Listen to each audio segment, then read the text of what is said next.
어렸을 때 이모네 집에 가면 영화녀가 가장 먼저 하는 일, 바로 비디오에 만화영화 테이프를 넣는 거였어요. 그 중에서 영화녀가 가장 좋아하던 만화는 아기 공룡 둘리. 얼음별 데모원편은 테이프가 늘어질 때까지 몇 번이군 다시 보곤 했죠.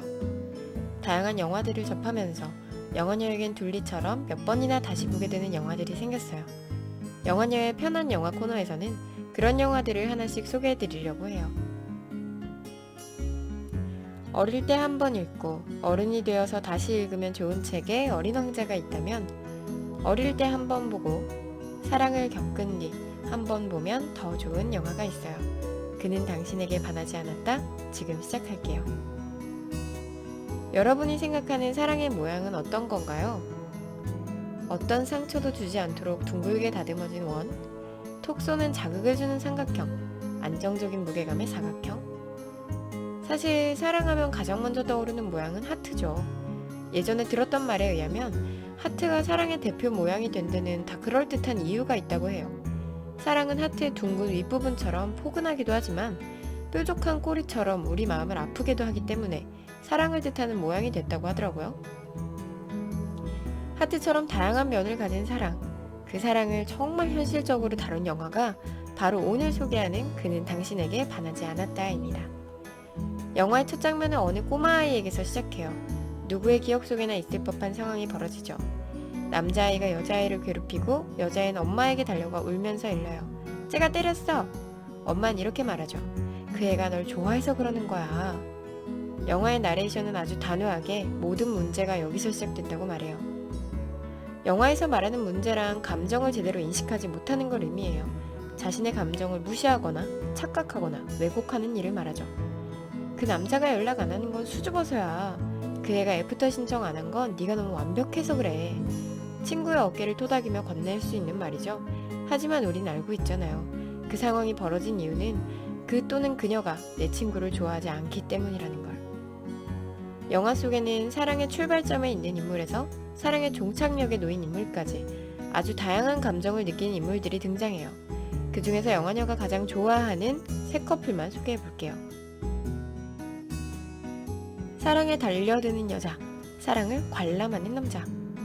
원래 주인공은 맨 뒤에 등장하지만 이 두 사람의 이야기를 너무 하고 싶어 견딜 수가 없네요. 제가 가장 좋아하는 커플부터 소개할게요. 바로 지지와 알렉스예요. 지지는 알렉스의 친구인 코너와 소개팅을 해요. 나름 좋은 시간을 보내고 헤어지죠. 그리고 한없이 코너의 연락을 기다리지만 감감무소식. 이쯤 되면 대부분의 사람들이 끝났구나 생각하지만 지지는 포기하지 않고 계속 기다려요. 감이 오시죠? 그녀는 진정한 나말못, 남자들의 반응이나 신호를 쉽사리 알아채지 못해요. 지지는 기다리다 지쳐서 코너가 자주 간다는 술집으로 직접 찾아갑니다. 그리고 그곳의 점장이 바로 알렉스. 알렉스는 단박에 지지가 코너를 찾아왔음을 알아요. 그리고 코너가 지지한테 관심이 없다는 것도 파악하죠. 어떻게 알았냐고요? 알렉스는 흔히 말하는 바람둥이거든요. 진지한 관계보단 잠깐의 만남만 즐기죠. 남녀관계의 전문가답게 알렉스는 지지의 성격을 바로 파악해요. 하지만 너무 답답한 여자였던 거죠. 그래서 하나부터 열까지 남자 언어를 하나하나 설명해 줍니다. 예를 들어 소개팅 후 며칠간 연락이 없는 건 너의 번호를 잃어버리거나 아파서가 아니라 너한테 관심이 없어서다라는 거죠. 그랬군요. 영화녀 또 하나 배웠습니다. 하지만 우리의 지지는 가르침 받았다고 바로 변하지 않아요. 나말못답게 알렉스가 자신을 좋아한다고 착각해요. 왜냐면 알렉스가 자신의 파티에 지지를 초대했거든요. 파티 가기 전까지만 해도 저도 살짝 헷갈렸는데 파티 장면 보고 나니 아니란 걸 딱 하고 알겠더라고요.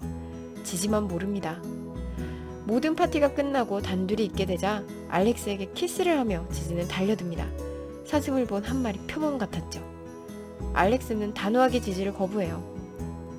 여자들의 상상력은 어쩔 수 없다며 소설 쓰지 말라는 격한 경고를 날리죠. 상처받은 지지는 알렉스에게 감정을 잘 다룰진 몰라도 진정한 사랑은 못할 거야 라고 소리치며 뛰쳐나갑니다. 며칠의 시간이 지나고 지지는 별다를 바 없이 지내요. 그런데 알렉스가 좀 이상해요. 전화기를 몇 번이나 쳐다보고 이메일을 수시로 확인해보고 어딘가에 정신이 팔려서 회의조차 제대로 진행하지 못해요. 주변에 있는 친구들도 알아챌 정도로 그가 좀 이상해요. 누군가 떠오르지 않나요? 바로 지지. 알렉스의 행동들이 지지가 남자를 기다릴 때 하는 행동들과 똑같아요. 답답함에 코너를 찾아 바에 갔던 지지처럼 알렉스도 지지를 찾아가죠. 과연 그는 어떤 이야기를 하러 간 걸까요? 이 두 사람을 보며 제가 하고 싶은 이야기는 사랑에는 바보도 천재도 없다는 거예요. 1등도 꼴등도 없죠. 차였다고 진 것도 아니고 먼저 이별을 구했다고 이긴 것도 아니에요. 세상의 거의 모든 일들은 누군가와의 경쟁이지만 사랑만큼은 경쟁이 아니에요. 굳이 우위가 있다면 감정을 표현하고 싶은 만큼 표현한 사람이 우위예요. 그만큼 후회가 적거든요. 그러니 더 많이 사랑한 사람이 약자라는 생각은 잘못된 거겠죠? 두 번째 커플은 사랑에 종착역이 있다고 믿는 여자, 사랑은 멈추지 않는 항해라고 생각하는 남자예요. 영화녀가 좋아하는 배우 제니퍼 애니스톤이 연기한 베스는 7년 된 남자친구 닐이 있어요. 결혼을 했다면 어느덧 중견 부부의 문턱까지 갔을 시간이죠. 하지만 그들은 그저 동거를 하는 연인일 뿐이에요. 어느 날 베스의 여동생이 결혼을 하게 돼요. 베스는 닐에게 그 얘기를 하면서 은근슬쩍 자기들의 결혼에 대해서도 묻죠. 사실 5년 전부터 결혼이 하고 싶었지만 닐이 싫어하기에 참고 지낸 거였거든요. 하지만 닐은 차분하게 자신은 결혼이 싫다고 사랑하면 됐지 그걸 굳이 서류에 담아야 하냐고 말해요. 얼핏 생각하면 이 남자가 양다리라 그런 거 아니냐 하실 수도 있겠지만 닐은 진짜 베스를 사랑해요. 단지 결혼이 싫을 뿐. 베스도 닐을 정말 사랑하기 때문에 그의 의견을 이해하려고 하죠. 하지만 주변의 이야기와 눈치 때문에 참았던 감정이 폭발하고 베스는 닐에게 결혼 아님 이별을 선택하라고 말해요. 닐은 베스의 질문에 답하지 못하죠. 결국 베스는 닐을 떠나기로 하고 가족의 품으로 다시 돌아갑니다. 닐은 배를 타면서 홀로 항해하죠. 구속되지 않고 자유로운 사랑을 추구하는 그의 마음이 잘 반영된 것 같아요. 그러던 중 베스에게 큰 힘이 된 아버지가 갑작스럽게 쓰러져요.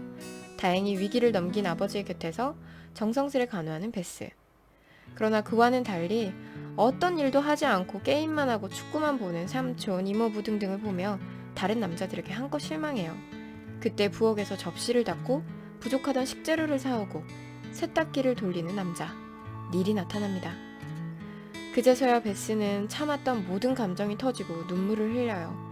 누구에게도 감정을 드러내지 않던 캔디 같은 베스가 울 수 있는 품은 바로 닐의 품이었던 것이죠. 결국 베스는 결혼을 포기하고 그저 닐과 함께하는 것에 만족하겠다고 선언을 합니다. 대신 닐이 오랫동안 입어서 낡아버린 바지를 버리라며 작은 심술을 부리죠. 닐은 베스의 변화에 깜짝 놀라게 돼요. 그녀가 그토록 원하던 결혼을 포기하겠다니. 시시각각 변하는 주변 상황에서도 결코 변치 않는 건 두 사람의 마음이라는 걸 서로 깨닫는 순간이었죠. 며칠 뒤 다시 자신들 아파트로 돌아온 두 사람. 근데 베스는 닐이 낡은 바지를 가져온 걸 발견해요. 버릴 땐 버리더라도 주머니를 뒤져보라는 닐의 말에 베스는 주머니를 뒤지다 무언가를 발견하죠. 과연 무엇이었을까요? 그들은 결혼에 대한 서로의 고정관념도 버리고 낡은 바지도 버리고 멋진 시작을 할 수 있을까요? 세 번째 커플입니다. 자신의 아픔을 제대로 돌보지 못한 여자, 자신의 감정을 제대로 돌보지 못한 남자. 두 사람은 결국 헤어지게 돼요. 어떤 이유로 이들이 헤어지게 되는지는 소개하지 않지만 여기서 알려드릴 건 영화 속 상징들이에요. 벤과 제니는 대학 시절부터 연애를 하다가 결혼에 꼴이 난 커플이에요. 조금 주목할 점은 영화에서 벤은 두 사람의 결혼을 원해서 한 것이 아니라고 해요. 오래 사귀었고 헤어지긴 싫어서 한 결혼이라고 하죠. 그렇다고 제니는 사랑하지 않는 건 또 아니래요. 이처럼 자기 감정에 우유부단한 느낌을 주는 벤과는 달리 제니는 속이는 것도 매우 싫어하고 느끼는 감정을 바로바로 표현하는 솔직하고 쿨한 성격이에요. 하지만 아버지가 폐암으로 돌아가시면서 큰 아픔을 겪게 되죠. 영화 속에서 그녀의 모습을 보면 그 아픔을 제대로 마주하지 못했던 것 같아요. 그 후 대학 시절과는 조금 달리 신경도 매우 날카로워지고 집을 리모델링하는 일에 지나치게 집착하기 시작하거든요. 어느 날 제니는 집 바깥 창고에서 담배를 발견해요. 남편인 벤을 범인으로 의심하게 되죠. 제 생각에 그녀는 아픔에서 헤어나오지 못하고 아버지를 남편에게 투영하려 했던 것 같아요.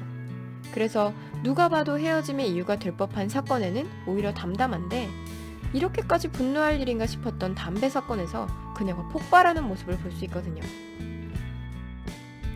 제니에게 담배란 단순 기호식품이 아니라 가슴 아픈 이별을 하게 만드는 존재이기에 가장 헤어지기 싫은 남편이 담배를 피운다는 건 일종의 배신으로 느껴졌던 것 같아요.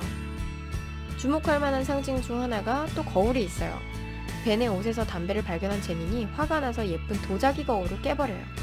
거울은 나를 비추는 존재죠. 제닌의 산산조각난 마음이 잘 드러나는 듯해요.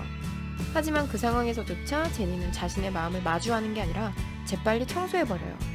눈에 보이는 조각들은 치워질지라도 잘게 박힌 화편들은 마음에 남아있을 텐데 말이죠. 영화의 끝에서 그녀는 철 테두리의 거울을 집에 들여놔요. 아마 다시 한번 이별을 겪고 좀 더 단단해진 그녀의 마음을 표현한 게 아닌가 싶어요. 수능이 끝나고 처음 이 영화를 봤을 땐 이해가 되지 않는 인물들이 좀 있었어요. 하지만 지금은 한 명 한 명의 이야기에 귀를 기울이게 되더라고요. 영화 속 다른 인물들의 이야기는 어떨지, 그리고 새 커플의 결말은 어떨지 궁금하지 않으신가요? 오늘 밤 시간이 괜찮으시다면 꼭 한번 보시길 권해드릴게요. 또 본인이 어떤 인물과 비슷한지도 댓글로 좀 알려주세요.